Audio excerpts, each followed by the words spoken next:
For about the past year or year and a half, I have been casually contemplating and planning for what is next for me, as in after music, because I have felt like I'm only going to be able to do this job for another 5 years, and it being incredibly optimistic, 10 years. Now, I've never told anyone this. I've never said this publicly.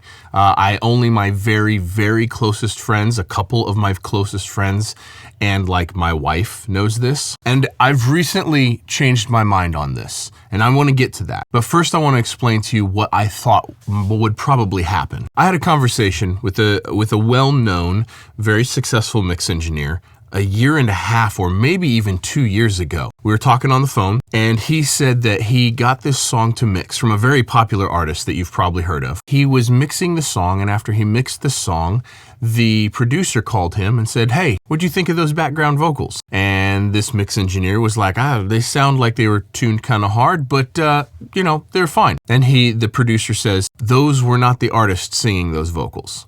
I sang those vocals, and then I trained an AI on the artist's a cappella vocal tracks that I had, and it turned my voice into his." And the mixer, who's a very, very good mixer, could not tell, or didn't realize, I should say. Now, this was a year and a half or 2 years ago, and I was like, like the drop in my stomach of like, it's coming, and it's coming really fast. And so I started like thinking on this like real hard, because the one thing that no one wants, I certainly don't want, and I don't want for any of you, but no one wants this, is to be blindsided with the end of their career and not realize it's coming. So I started spending like some real time thinking about this and contemplating this and trying to figure out what I thought was going to happen, where this is going to progress and lead to, and if it would take my job from me eventually. And where I landed after many months of contemplating this, and this may happen, is there will eventually be AI services where you will just upload all of your tracks for a whole song, all 70, 80, 200 tracks of your song. And then you'll have different profiles. You'll have the CLA profile, and you'll just hit a button, and this is what it would sound like if CLA mixed it. And this is what it would sound like if Serban mixed it. And this is what it would sound like if Spike mixed it. And this is what it would sound like if Colt mixed it. And you would just like preview these and then hit print. And this service would cost you whatever, $50 a month, even $100 a month. But it would be a premium subscription service in which mixers like myself or like a Serban or a CLA would train these AI algorithms. We would get paid. Probably not me, let's be honest, but the big mixers would get paid kind of crazy money to train algorithms on their tastes and on their moves, and then they would sell that package of data, and then you would be able to get the CLA mix or the Serban mix or fill in the blank. And I just thought that would be the end of my career when that happens, that you will no longer be able to mix for a living. Maybe the second that's available, because it'll be infinitely cheaper, it'll be damn near instantaneous, and it would give you access to at least an approximation of the best mixers in the world. And so I began planning casually, not going full steam ahead, but I began planning for what was next for me. What am I going to do after music? Now, I have no ambition to ever stop making music because I would do this for free. It is absolutely my life's passion. But got to pay the bills. I've got to make sure that my family is fed and that we have a house. So I began taking some steps towards what's next. But then literally last night, I'm in the shower. And again, I'm contemplating this. I'm taking way too long of a shower.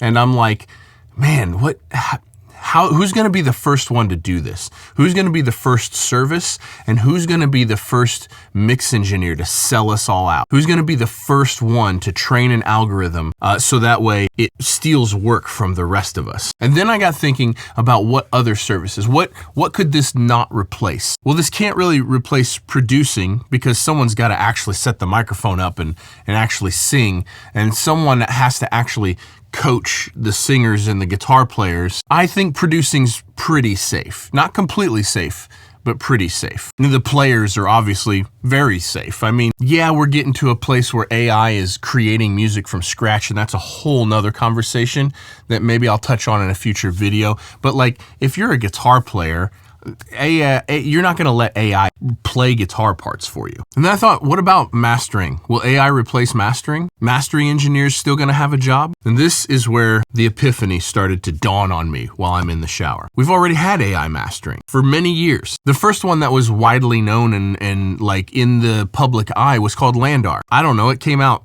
maybe 6 years ago at this point, and the whole industry just freaked out that mastering's over. You can no longer be a mastering engineer for a living. And it did very much work in this way. You upload your mix and you could have different profiles that you would preview. The top 40 profile, the hyped profile, the thick profile, the whatever. And you would literally just preview different things and then you would print the one that you liked. And it was significantly more affordable than any mastering engineer. I think they were like $5 or $10 when they first started. But the whole industry was losing their minds, saying that mastering engineers were going to become obsolete because of this. But what's funny is I don't know a single mastering engineer that lost their job. I don't know any mastering engineers that threw in the towel because of this. I think it had almost zero impact on mastering engineers. And I know for me personally, I master more songs now than I ever have, even though there are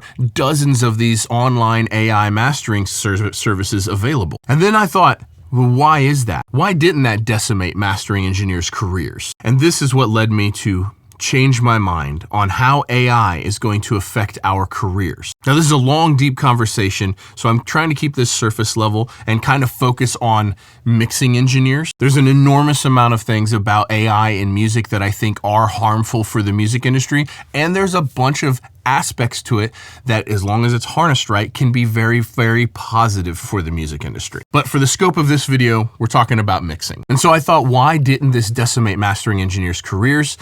And I realized something. It's because of human nature. It's because humans like control. I think this is something that we're really underestimating when it comes to the impact that AI will have on the music industry, on any artistic industry. Let me give you an example. I have, and this is a common funny story that you'll hear a bunch of mix engineers talk about. The quantity of times that I have turned in a mix and an A&R at a label, or the artist themselves, or the artist manager who's not even involved in the process is like, yeah, okay, could you just turn that hi-hat up a quarter dB? Just turn the hi-hat up a quarter dB. And like, you can't even hear a quarter dB in your Apple earbuds that you're listening to in your car. You literally can't even hear that. They do this, people do this like on the regular. Like with most songs, people will make requests that are either unnecessary or irrelevant, or that they literally can't even hear or tell the difference because they want to feel important. They want to feel included. They want to feel needed. And I thought that's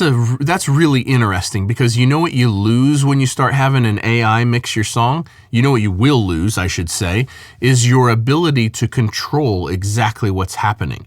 Like, will we ever get to the point where you could dump all your tracks into an AI and then choose the Serban profile to mix your song, and then also do mix revisions?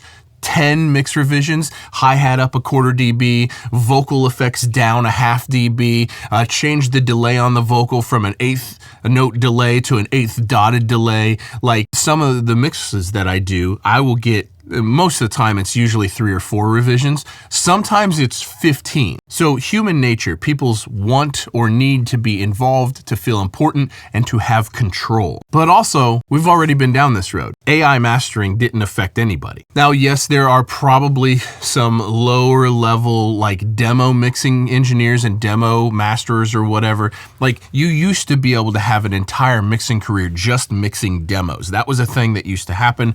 That is no longer the case, but it's not because AI stole it. It's because track guys stole it. The guys and girls doing the demos decided to just mix it for themselves. Because mixing, this is another aspect of it, mixing is the sexiest part of the whole process. Everyone wants to be a mix engineer. All the producers want to be mix engineers. And so the most desirable, arguably funnest part of the entire process, the part of the process that the biggest pool of people aspire to be able to do just this thing, we're just going to turn all that over to AI? I don't think so. I don't think we will.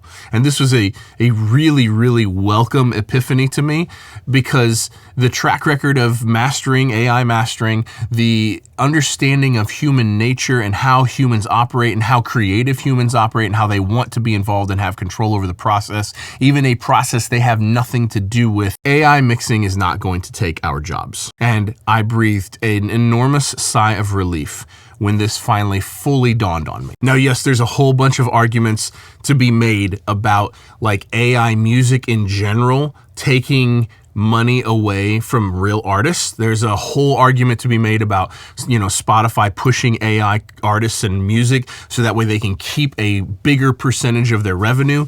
There's probably an argument to be made for labels starting to create their own AI music so that way they can just make all the money and not pay an artist anything. There's a lot of arguments for the negative impact that AI will have on the music industry. But for me personally, for the past year and a half, I've been trying to figure out how to move forward, as in I won't be able to mix anymore. And now I'm going to say 98% confident that that won't be the case. If you would have asked me 2 days ago, I would have said it's a 75% chance that I'm out of a job in 10 years. Now I think it's a 95% chance that I'm going to be just fine.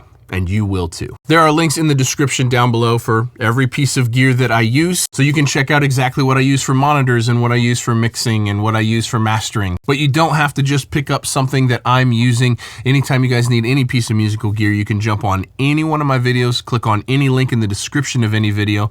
And once you're on the site, you can purchase absolutely anything that you need. When you do that, it goes a long, long ways to help support this channel, help me keep making videos just like this. So those links go to Sweetwater. So thank you guys so much for using those links. Anytime you need to purchase anything, a pack of strings, a guitar stand, a mic cable, all the way up to your entire studio, thank you for using those links. And a huge shout out to Sweetwater for sponsoring this video. Thank you so much, Sweetwater. I truly appreciate them. And I literally could not run this channel without them. So thank you guys for supporting the people that support me. Thank you, Sweetwater, for all of the support. Drop your comments down below. I'm sure this is a polarizing topic. I'm sure some of you disagree with me, but I am pretty confident in this, where I'm sitting now. And I wanted to make a video explaining it. So I hope this helped you. I hope this gave you some relief, some optimism, some things to look forward to. But yeah, thank you guys for watching. We'll see you in the next one. Peace.